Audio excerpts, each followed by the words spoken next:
Deus abençoe a todos vocês, uma feliz sexta-feira, um feliz fim de semana, amém? Já iniciamos aqui com esse estudo maravilhoso, um livro cedido pela Graça Editorial da autora Betty Moore, Um Coração Igual ao Teu. Eu estou aprendendo muitíssimo e eu tenho certeza que você também.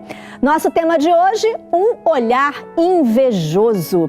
Saul ficou muito irritado e aquela palavra pareceu mal aos seus olhos e aborrecido disse: atribuíram a Davi dezenas de milhares, mas a mim apenas milhares. O que mais lhe falta senão o reino? Daí em diante, Saul olhava com inveja para Davi. John Dryden, um filósofo do século XVI, chamou esse sentimento de deformação da alma. O livro de Cantares declara que ele é duro como a sepultura. É inveja. Saul via Davi como uma grande ameaça. A admiração do povo por Davi plantou uma semente de inveja em Saul que se expressaria por um duradouro desejo de vingança. Movido pela inveja, Saul enviou Davi para guerrear com o exército. O rei esperava que o jovem morresse no campo de batalha. Em 1 Samuel, no capítulo 18, versículos 5 ao 16, vemos com que eficiência o jovem Davi executava as missões que Saul lhe dava. Tudo que Saul lhe ordenava fazer, Davi fazia com tanta habilidade que Saul lhe deu um posto elevado no exército. Isso agradou a todo o povo, bem como aos conselheiros de Saul. Infelizmente para Davi, o povo o amava talvez até demais. Quando ele retornava das batalhas, as mulheres de Israel cantavam em sua homenagem. Saul matou milhares e Davi dezenas de milhares. Um homem como Saul podia ter ficado feliz com Davi, mas ele não era esse tipo de homem. Aquelas palavras o irritaram. Ele entendeu que era apenas uma questão de tempo para Davi tomar o reinado dele. Então, no dia seguinte, Saul tentou matar Davi. Enquanto o arpista tocava para o seu senhor, Saul atirou uma lança numa tentativa de imobilizar Davi na parede, mas Davi se esquivou dos ataques do rei por 2 vezes. Temeroso, Saul mandou Davi comandar 1000 tropas. O rei com certeza esperava que Davi fosse morto, porém Davi apenas obtinha mais sucesso porque o Senhor estava com ele. A cada vitória, Saul odiava e temia Davi mais e mais. A palavra hebraica para o tipo de raiva que Saul sentia é chará, que significa queimar, arder de raiva, estar irado, indignado, invejar. Ao contrário de alguns de seus sinônimos, essa palavra aponta para o calor da raiva, logo após ela ter sido inflamada. Esse termo mostra o momento em que a pessoa explode de raiva antes de qualquer mecanismo de controle se manifestar ou antes mesmo de um pensamento racional ser processado. Raramente podemos colher algo de aproveitável no momento em que explodimos de raiva. As atitudes e palavras que acompanham a inflamação da raiva são quase sempre lamentáveis. Por isso, nunca devemos começar o dia sem orar para sermos cheios do Espírito Santo. Por meio da vida de Saul, nós temos um retrato de como a nossa vida poderia ser caso o Espírito Santo se afastasse ou fosse apagado de nós. O rei tinha muitos sentimentos em relação a Davi, mas o predominante era a inveja.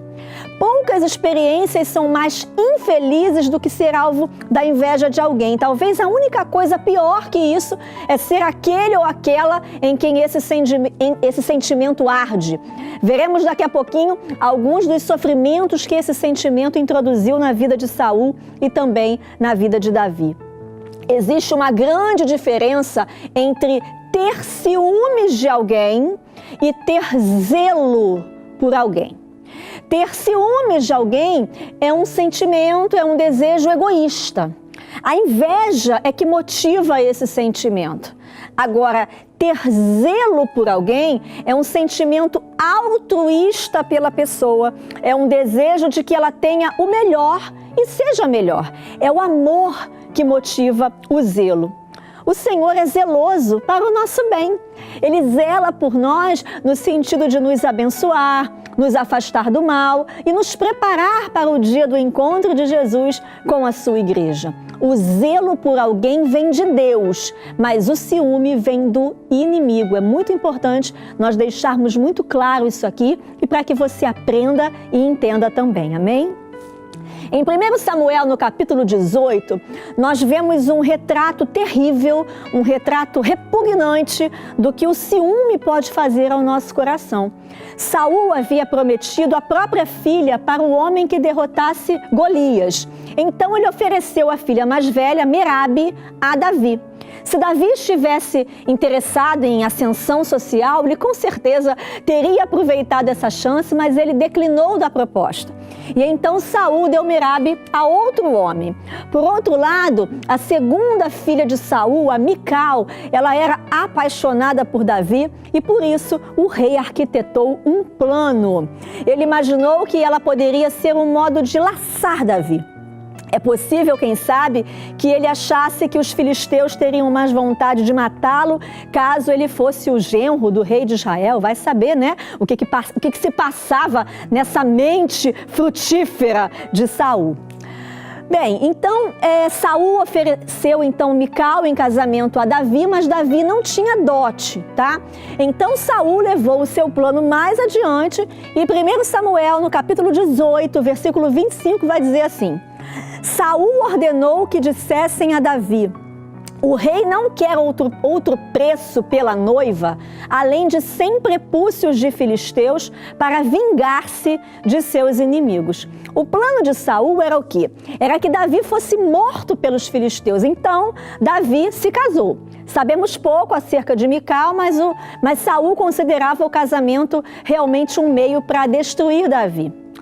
Você consegue imaginar a maldade no coração de um homem que usa sua própria filha como isca de uma vingança pessoal?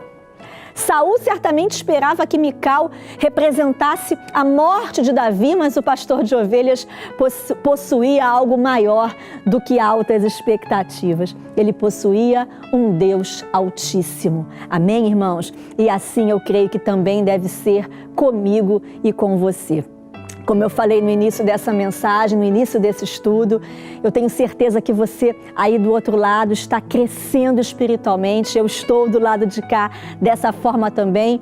E a gente então tem um encontro marcado novamente a partir da próxima segunda-feira para que a gente recomece aí a semana se enchendo da sabedoria e do conhecimento de Deus, tá? Mais uma vez, um feliz fim de semana para você. Ganhe bastante almas para Jesus, ok? E na segunda-feira eu aguardo por você. Até lá.